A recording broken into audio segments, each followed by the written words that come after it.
The method of analyzing and confirming your market is done through customer discovery, specifically in the form of an interview.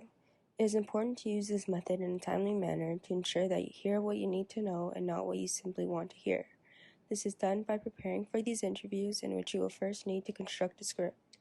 The script is a series of questions that you want to explore to give you a better understanding of your market, as well as help you achieve your goal.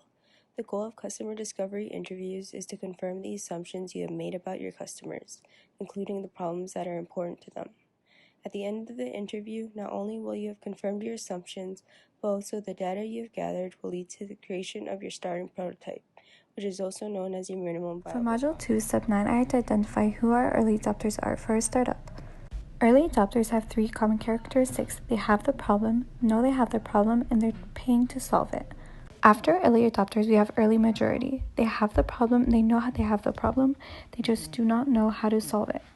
After that, we have the late majority. They have the problem, they just don't know they have the problem yet, and they're not really looking for a solution.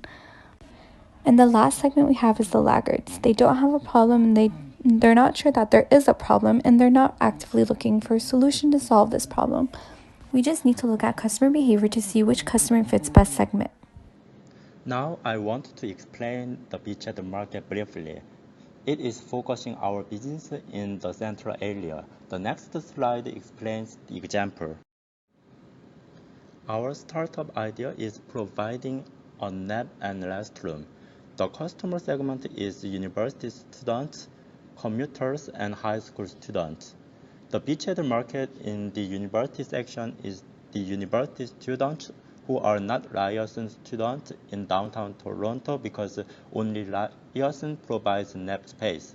So it is profitable in George Brown or UFT in downtown Toronto. In this worksheet, we're talking about finding your early adopters, and one main point where you can find your early adopters is channels related to social medias or offline channels, online or offline. So offline channels would be face-to-face, talking about maybe like on school campus, we're opening up like tables, talking to the students one-on-one. And online channels would be social media, such as Twitter, Instagram, or Snapchat. And then there would be channels leveraging the online forums and groups, and channels leveraging the offline ones. So for this worksheet, we're talking about finding your early adopters, and one main point where you can find your early adopters is channels related to social medias or offline channels, online or offline. So offline channels would be face-to-face, talking about maybe like on school campus, we're opening up like tables, talking to the students one-on-one. And online channels would be social media, such as Twitter, Instagram, or Snapchat. And then there would be channels leveraging the online forums and groups, and channels leveraging the offline ones. So for online, it would be school Twitter accounts, maybe Instagram Twitter accounts, city Instagram accounts such as Toronto, like City of Toronto, BlogTO, influencers that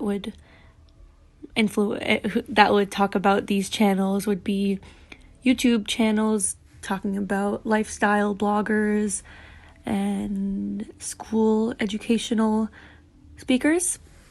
And that's all.